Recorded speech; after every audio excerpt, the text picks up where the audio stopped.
Hello everyone, स्वागत है आप सभी प्यारे दोस्तों का पंचामृत क्लास में। जी हाँ, आज हम चर्चा करने वाले हैं आप सभी प्यारे दोस्तों से एक छोटे से टॉपिक सौर मंडल के बारे में। सौर मंडल में ऐसी कुछ चर्चाएं करेंगे हम जो एग्जाम के दृष्टिकोण से बहुत इंपॉर्टेंट है, उन पर चर्चा करते हैं। आइए प्यारे साथी बढ़ते हैं आगे और सेशन पे बात करेंगे। आप सभी प्यारे दोस्त देख रहे हैं आपका अपना प्यारा बिहार एग्जाम्स वाला। ये आप सभी की जो छोटी छोटी क्लासेस में लेकर के आ रहा हूं, द पंचामृत क्लास, ये आपके एग्जाम के दृष्टिकोण से बहुत इंपॉर्टेंट है, इस बात को याद रखिएगा। Welcome to all of you.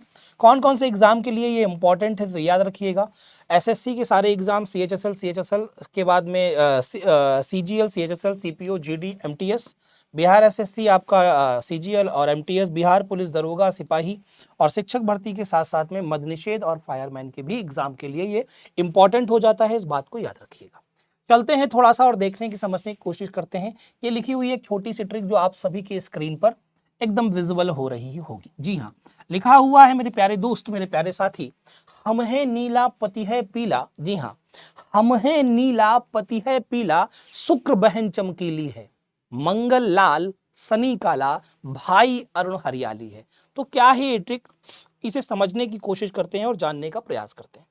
देखो, अगर हम बात करें अपने सौर मंडल की तो ग्रहों की बात करते हैं। किसकी बात करते हैं मेरे प्यारे दोस्त? ग्रहों की बात कर रहे हैं।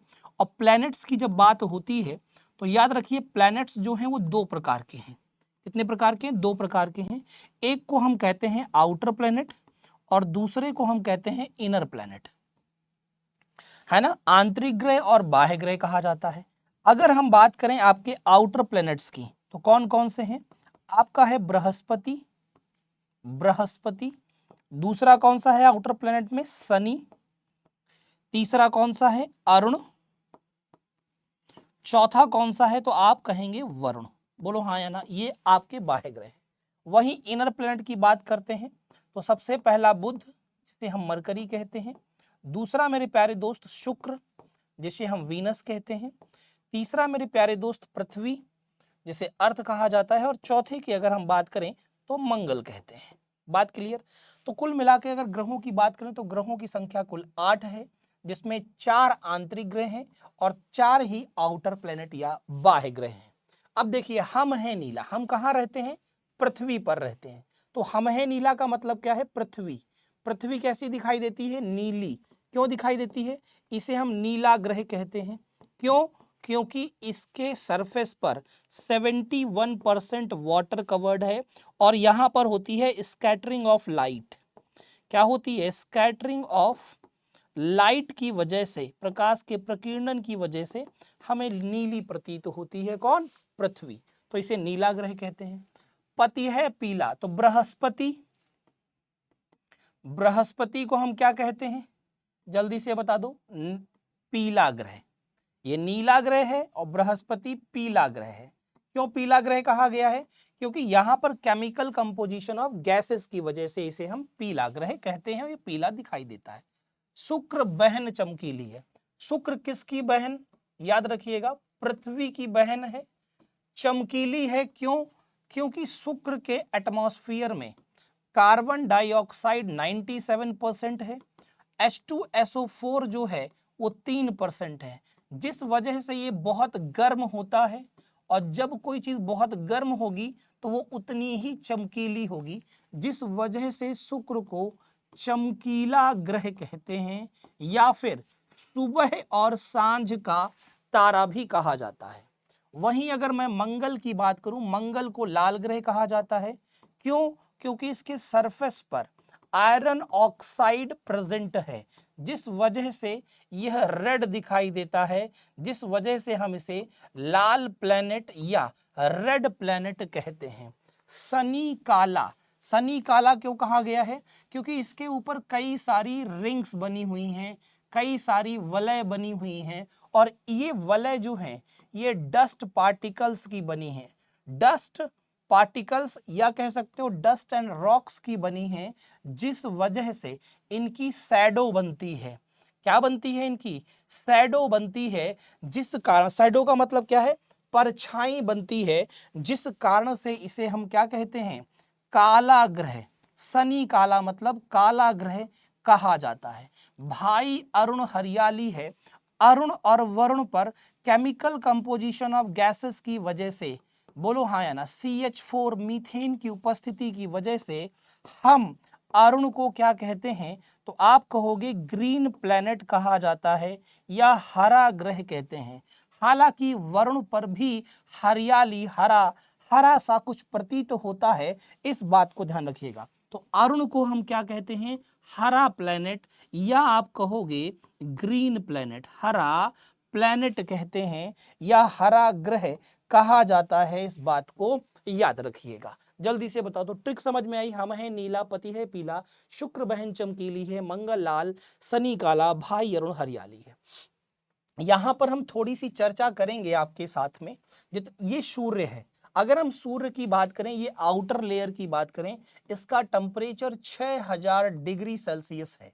जी हाँ, और इसके अगर सेंटर की बात की जाए तो इसके सेंटर का जो टेम्परेचर है मेरे प्यारे दोस्त, अगर इसके सेंटर कोर की मैं बात करूं तो इसके टेम्परेचर की जब बात आती है तो 1.5 इंटू 10 की पावर 7 डिग्री सेल्सियस होता है। अगर मैं आपसे कहूं मेरे प्यारे साथी, मेरे प्यारे दोस्त, तो एक बात याद रखिएगा, सूर्य की बाहरी जो आउटर लेयर है, इसके टेम्परेचर को मेजर करने के लिए पायरोमीटर नामक यंत्र का इस्तेमाल किया जाता है। जो सूर्य है, सूर्य को हम सोर्स ऑफ एनर्जी कहते हैं, सोर्स ऑफ एनर्जी कहा जाता है, source of energy of whole solar system, पूरे सौर मंडल का, होल सोलर सिस्टम कहा जाता है, पूरे सौर मंडल का सोर्स ऑफ एनर्जी कहते हैं। मरकरी और वीनस की अगर मैं बात करूं तो मरकरी सबसे नजदीक है, और अगर मैं वीनस की बात करूं, इनमें दो में सिमिलरिटी है, इन दोनों के पास में कोई भी सैटेलाइट नहीं पाया जाता, कोई भी उपग्रह नहीं पाया जाता, जबकि अर्थ के पास एक उपग्रह है जिसका नाम मून है। अगर वहीं मंगल की बात करूं, इसके पास दो उपग्रह हैं जिनके नाम फोबोस और डीमोस हैं, फोबोस और डीमोस हैं, इस बात को याद रखिएगा। वहीं अगर मैं जुपिटर को कहूं तो इसके पास उपग्रहों की संख्या 93 और सैटर्न के पास उपग्रहों की संख्या अब 145 हो चुकी है। यूरेनस के पास उपग्रहों की संख्या 27 है, जबकि नेपच्यून के पास उपग्रहों की संख्या 13 है। अगर मैं प्लूटो की बात करूं तो इसे हम और आप बौना ग्रह कहते हैं। क्या कहते हैं? बौना ग्रह कहते हैं, इस बात को याद रखिएगा मेरे प्यारे दोस्त। अब अगर बात की जाए कि सभी ग्रहों का रेवोल्यूशन पीरियड कितना है, जी हाँ, रेवोल्यूशन, मरकरी का रेवोल्यूशन जो है मेरे प्यारे दोस्त वो 88 दिनों का है। वीनस का रेवोल्यूशन पीरियड 225 दिनों का है। अगर मैं बात करूं अर्थ के रेवोल्यूशन की, इसका रेवोल्यूशन पीरियड जो है वो 365 सही 1/4 दिन का है। अगर मैं मंगल की बात करता हूं तो 687 दिनों का इसका रेवोल्यूशन पीरियड है। वीनस का रेवोल्यूशन पीरियड 12 वर्षों का है। वहीं सैटर्न का रेवोल्यूशन पीरियड 29.5 ईयर्स का है। वहीं यूरेनस का रेवोल्यूशन पीरियड कितने वर्षों का है? तो आप कहेंगे 84 वर्षों का है। कितना है? 84 वर्षों का है। और नेपच्यून का रेवोल्यूशन पीरियड 165 वर्षों का है, इस बात को याद रखिएगा। ठीक है, तो आज का टॉपिक यहीं तक रखेंगे। उम्मीद है इतने से आपके एग्जाम में क्वेश्चन जरूर बन जाएगा। एक क्वेश्चन है मेरा कि सौर मंडल में कौन सा ग्रह है जो सूर्य से सबसे दूर है और कौन सा ऐसा ग्रह है जो सबसे नजदीक है? दोनों ही प्रश्नों का कमेंट बॉक्स में आप आंसर देंगे मुझे। बाकी इस लाइन को जरूर याद रखिएगा। आप सभी प्यारे, मुझे मेरे लक्ष्य से ज्यादा खूबसूरत कुछ नहीं लगता। सुबह 10 बजे मेरी क्लास संविधान स्पेशल की, और शाम को अगर मैं बात करूं संविधान स्पेशल की, और अगर मैं शाम को बात करूं तो संपूर्ण जीके जीएस एक नजर सब कवर में आपका स्वागत रहेगा और अभिनंदन रहेगा। तो मुलाकात आज की यहीं तक रखेंगे। मुलाकात करते हैं कल सुबह आप सभी से 10 बजे। तब तक के लिए सभी को राम राम, राधे राधे, सत श्री अकाल, आदाब, जय हिंद, थैंक यू।